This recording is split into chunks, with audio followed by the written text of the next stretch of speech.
Y yo digo que los chicos son también reflejo de lo que pasa dentro de la casa. O bueno, más bien vamos a hablar con Damián Suplay, que es psicólogo especialista en niñez y adolescencia. Damián, buenas tardes, bienvenido a Bravas.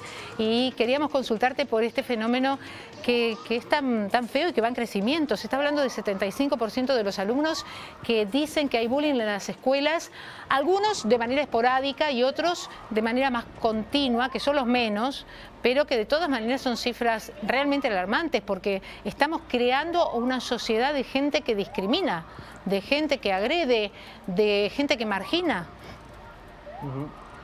¿Qué tal? ¿Cómo estás? Buenas tardes. Sí, la verdad que son números alarmantes y en esta segunda lectura que hacías, ¿no? De cómo los chicos lo perciben, si es grave o no, digo, me parece que lo peor de todo es cuando se naturaliza y me parece que muchas veces hay casos que son de silencio a voces, ¿no? De ciertos pactos que son difíciles de dilucidar, ¿no? En cuanto a la gravedad y demás. Me parece que por eso es tan importante la prevención en estas temáticas, ¿no? Digo, porque por esto que vos decís, estamos criando, ¿no? Digo, creo que estamos viviendo en una sociedad que se basa un poco en esto, ¿no? De la burla, de la carga, de cierta saturación del tema, donde, bueno, acá no estamos hablando, ¿no? Digo, para definir también lo que es el bullying, digo, tiene que ver con un hostigamiento sostenido en el tiempo, pero, digo, hay algo de eso que se huele, ¿no? Digo, en un montón de expresiones culturales y sociales donde se sigue priorizando esto de, bueno, posicionarme por encima del otro, ¿no? Dejarlo mal, burlarme por determinadas características, ¿no? Y que son cosas que capaz que en el grueso, como vos decías, sentimos que están superadas, pero de todas maneras siguen haciendo mella y en los más chicos también. Eso es lo que vos sabés que me llamó la atención también eso, ¿no? Las edades, porque uno antes por ahí lo percibía con mayor frecuencia en grupos adolescentes, pero cuando se habla de sectores primarios, de los chicos de la primaria, e inclusive hasta de jardín de infantes que tienen conductas de desprecio o de marginación hacia otros compañeritos, es preocupante, porque antes nosotros teníamos la imagen de los niños como la imagen de la inocencia, de la pureza, y ahora podemos llegar a imaginarnos personas que tienen conductas monstruosas, porque a veces el bullying puede llegar a ocasionar consecuencias como lo que pasó en España con las gemelas que se arrojaron desde un tercer piso porque eran víctimas de bullying. Sí, es que lo que hay que hacer es una lectura de contexto. Digo, la inocencia en los niños está presente, ¿sí? Digo, me parece que no tenemos que perder de vista eso. El tema es qué es lo que reproducen, ¿sí? Y que también como familia, como sociedad, tenemos que acompañar para poder hacer una lectura correcta de esas situaciones, porque es muy probable que los chicos puedan entender las burlas desde un carácter inocente, ¿sí? Y también podemos pensar en las características físicas y de desarrollo que pueden llegar a tener, más alto, más bajo, ¿no? Digo, como un montón de pluralidades que es también donde tenemos que educar, ¿no? En la divergencia, en la diferencia, en la diversidad, ¿no? En la aceptación. Por eso decía antes, ¿no? Digo que es importante trabajar desde la prevención, porque lo que tenemos que trabajar es esa convivencia, ¿sí? Desde el orden de lo distinto. Yo creo que la inocencia, como te decía, en los niños y en las niñas está presente. Lo que pasa es Los que chicos toman conciencia, el que acosa o el que hostiga, ¿toma conciencia de que está generando un daño en la otra persona o simplemente lo hace como un hecho personal para diferenciarse a sí mismo del resto? Y bueno, eso es hiper complejo lo que estás diciendo, porque no es que uno podría generalizar, ¿sí? O capaz que lo que yo trataba de dejar en claro es que obviamente se replican cosas que están en la sociedad o a veces en el seno familiar, o esto de la cultura de la descalificación, si queremos como ponerle un nombre más sintético, que puede estar pasando en la casa. Pero sí puede darse cuenta o sí puede percibir quizás el dolor, ¿sí? O puede percibir. También hay algo de esto que vos decís, ¿no? De que muchas veces los chicos buscan una manera de hacerse notar, de hacerse ver, de buscar reconocimiento, ¿no? Digo, hay una multiplicidad de factores que hay que analizar en cada caso en particular, ¿sí? Pero son todos estos que están mencionando, digo, podemos decir que son factores que interjuegan, ¿sí? Que tienen que ver, porque tranquilamente puede ser un pibe que quizás está con algunas situaciones en la casa complicadas, ¿no? Y que quizás trasladándolas a un campo áulico, ¿sí? Y digo, con sus compañeros y con sus compañeras, eso podría llegar a darse, ¿sí? Digo, pero este registro tiene que ver también con el acompañamiento de la institución, ¿sí? Los directivos, las familias, ¿no? Digo, como, bueno, también lo que se habla muchas veces, ¿no? De cómo existen complicidades también en el aula y cómo también eso se termina naturalizando, ¿no? Digo, porque muchas veces cuando uno hace hincapié, yo por ejemplo que trabajo en talleres de prevención, es bueno, cómo trabajás también con los espectadores, ¿no? Con el poder decir algo, con poder hablar con la seño, ¿no? Con abrir la puerta al diálogo de que algo está pasando, porque muchas veces para el chico que es bulliado es algo como muy vergonzoso y para el chico que está hostigando es quizás algo que tiene súper naturalizado, porque en algún ámbito de su vida o en algún aspecto esto está sucediendo. ¿Y cuál es la solución en la escuela?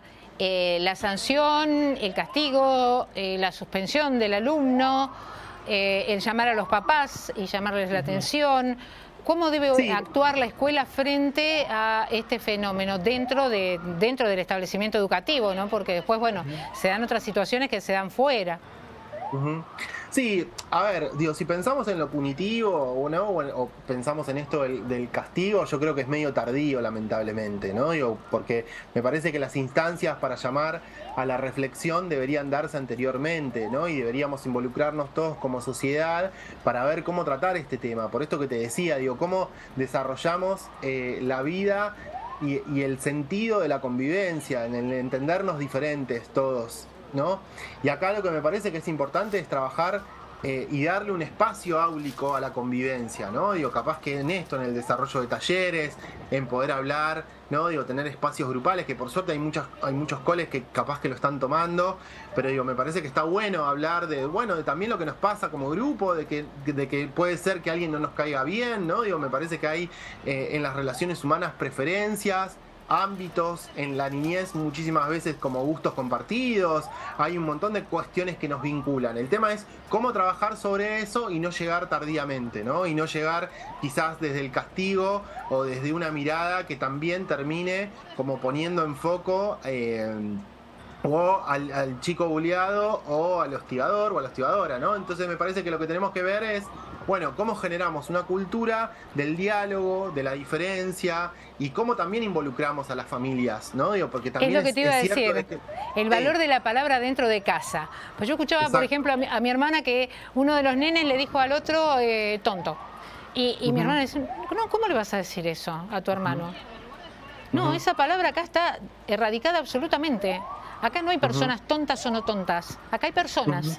En todo caso, decirle de otra manera que estás en desacuerdo con lo que está diciendo, pero no lo califiques de ninguna manera, a tu hermano ni a nadie. Entonces me parece que es en el hogar en donde el uso de la palabra también tiene que estar naturalizado por parte de los padres en cuanto al uso de las palabras correctas.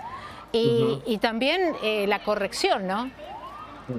Sí, es que a mí me parece que eso es lo que tenemos que pensar, digo, que no vamos a poder lograr un mundo librado de cierta agresividad, digo, pensándola como pulsión más primaria, ¿no? Como decir, bueno, algo que me produce enojo.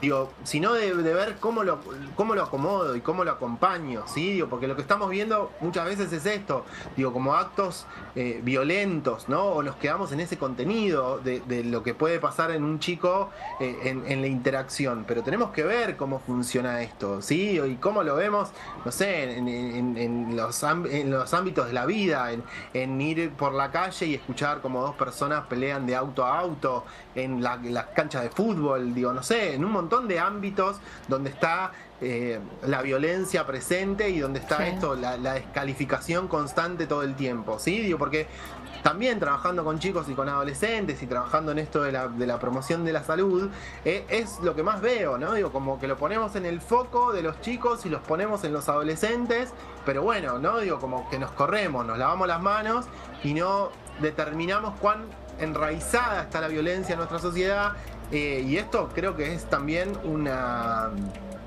es un síntoma más, ¿no? Claro, me parece sin lugar a dudas. que ahí es donde tenemos que hacer quizás foco. Y las redes sociales, un papel importante también, ¿no? Sí, fundamental te diría, sí, porque hoy cuando leía el estudio que ustedes están comentando, ¿no? Y que me compartió la producción, decía esto también, de que no aparecía tanto el tema de las redes sociales, ¿no? Los chicos no le daban tanto lugar, pero me parece que ahí es el lugar donde más difícil está el acceso, ¿no? Y la cantidad de cosas que pasan. Pero me parece que es eso, digo, como que la cultura del descrédito, ¿no?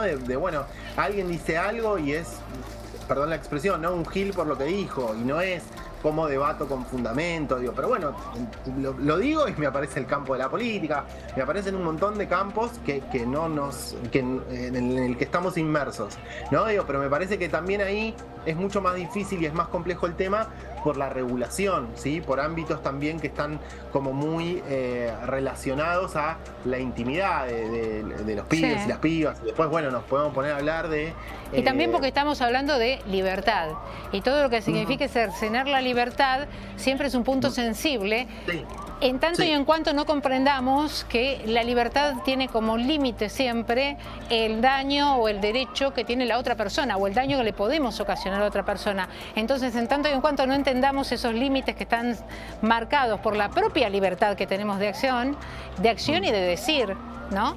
Creo que eso también es relevante y que son conceptos que tenemos que acentuar, ¿no? Vos decís lo de la clase política, a mí me parece fundamental lo que decís, porque son todos mensajes que, si bien quizás no entren en el consciente para los chicos, pero sí a través del inconsciente. Si vos escuchás un bombardeo permanente de palabras que son violentas y agresivas hacia alguien que piensa distinto, es lógico que algo te va a quedar. Obvio. Sí, se naturaliza, digo, porque es realmente eso. Y por eso no es pretender un mundo ideal tampoco donde no existan las diferencias, ¿no? Y donde todos nos manejemos, digo, cordial y amablemente. Ojalá que eso suceda, ¿no? Pero bueno, me parece que es esto, como te decía, generar una cultura de lo diverso, ver cómo me relaciono con eso, digo, ver qué pasa también con esto que vos decías, digo, en el contexto del aula, y correrse un poco esto de la competencia, ¿no? Si soy más alto, si soy más bajo, más flaco, más gordo, digo, como que hay un montón de valoraciones que a su vez tienen como balances de lo que se puede llegar a dar como positivo o negativo en lo social, que tenemos que empezar a pensar, ¿no? Y que tenemos que empezar a aceptar, ¿no? Me parece que ese es el tema, asumir esto, lo diferente, lo distinto. Damián, ¿Suplay o Suplé? ¿Cómo se pronuncia tu apellido? Me da lo mismo, pero está bien, Damián Suplay está bien. Gracias, Damián, muchas gracias. Por favor, a ustedes. Damián Suplay, que es psicólogo, especialista en temas de niñez y adolescencia, así que, bueno, muy agradecidos por el abordaje de este tema que tanto preocupa a muchos papás, sobre todo los papás de los niños que son víctimas, ¿no? Cuando